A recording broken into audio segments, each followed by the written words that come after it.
Kilo beef കറി വയ്ക്കാൻ ഞാൻ ഉരുളിയിൽ ഇട്ടേക്കുന്നതാണ്. അപ്പോൾ നമുക്ക് കറി വയ്ക്കാം. കുറച്ച് വേപ്പില ഇടാട്ട. ആദ്യം തന്നെ കുറച്ച് വേപ്പില, പിന്നെ ഒരു 3 ടീസ്പൂൺ നിറച്ച് വലിയ സ്പൂണിന് 3 ടീസ്പൂൺ മല്ലിപ്പൊടി, പിന്നെ കാശ്മീരി മുളക് പൊടി, സാധാ മുളക് പൊടിയുടെ കൂടി 3 ടീസ്പൂൺ ഉണ്ട്. അതായത് 1.5 ടീസ്പൂൺ വെച്ച് മഞ്ഞൾപ്പൊടി 1 ടീസ്പൂൺ ഉണ്ട്. ഇതും കൂടി ഇടുക. ഇനി ഒരു 4 സവാളയുണ്ട്. ഒത്തിരി കനം കുറച്ചൊന്നും അരിയണ്ട, ബീഫിന് വേവണ്ടല്ലോ. അപ്പോൾ ഇത് നല്ലോണം വെന്തലിക്കുള്ളൂ. അതിട്ട് ഇനി ഇത് കുറച്ച് ചെറുള്ളി ഇട്ടോ, കുറച്ച് മതി, ഒരു 200 ഗ്രാമൊക്കെ മതി ചെറിയുള്ളി നല്ലപോലെ ചതച്ചെടുത്തത്. പിന്നെ കുറച്ച് വെളുത്തുള്ളി ചതച്ചത്, പിന്നെ ഒരു 5-6 പച്ചമുളക് ചതച്ചത്, പിന്നെ ഇഞ്ചി ആവശ്യത്തിനിടുക, ഇഞ്ചി. പിന്നെ ഞാൻ കുറച്ച് കല്ലുപ്പാണ് ഇട്ടേക്കണത്. ഇനി നമ്മൾ ഇച്ചിരി വെളിച്ചെണ്ണ ഒഴിച്ചിട്ട് തിരുമ്പാൻ പോവാണ്ടോ, അല്ലെങ്കിൽ ഇതിൻ്റെയൊക്കെ എരിവ് കയ്യിൽ വരും. കുറച്ച് വെളിച്ചെണ്ണ ഒഴിക്കുക,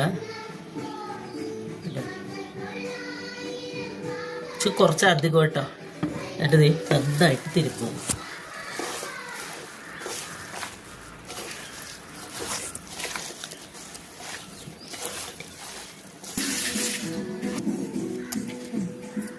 നെയ്ച്ച് കറുവപ്പട്ട, ജീരകം, ഏലക്ക, ഗ്രാമ്പു എല്ലാം കൂടി പൊടിച്ചതാണ് കേട്ടോ.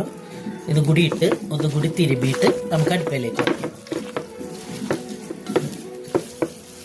പിന്നെ ഇച്ചിരി ചൂടുവെള്ളം ഒഴിക്കണം കേട്ടോ. ഇതിൻ്റെ മേളിലേക്ക് കുറച്ച് ചൂടുവെള്ളം ഒഴിച്ചു കൊടുക്കാം. പച്ചവെള്ളം ഒഴിക്കണമെങ്കിൽ നല്ലത്, ചൂടുവെള്ളം ഒഴിക്കുന്നതാണ്. നമുക്ക് കുറച്ച് ചൂടുവെള്ളം കൂടെ ഒഴിക്കാം.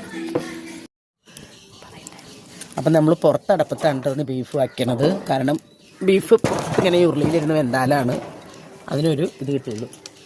അപ്പോൾ നമുക്കിത് ഇനി മൂടി വയ്ക്കാം. നമുക്കിത് വേവാൻ വെള്ളം വേണമല്ലോ. അപ്പോൾ ഞാൻ തിളപ്പിച്ച വെള്ളമാണ് ഒഴിക്കണം. കുറച്ച് വെള്ളം ഒഴിച്ചു കൊടുത്താൽ മതി. കുറച്ച് ബീഫിലും ഉണ്ടാവും, ബീഫിൽ നിന്ന് ഇറങ്ങും തിള വരുമ്പോൾ കേട്ടോ. അപ്പോൾ നമുക്ക് ഇനി ഇത് മൂടി. ഇറച്ചിക്ക് തിള വന്നു. തക്കാളി ഇടാൻ മറന്നു കേട്ടോ. അപ്പോൾ നിങ്ങൾ തക്കാളികളും കൂടി തിരുമ്മി വേണോട്ടോ വയ്ക്കാൻ. അപ്പം നമ്മുടെ ബീഫ് കറി റെഡി ആയിട്ടുണ്ടോ കേട്ടോ. ഇതുണ്ട്, സെറ്റായിട്ടുണ്ട് കേട്ടോ. ഇതാ, അങ്ങനെ നമ്മുടെ ബീഫ് റെഡി.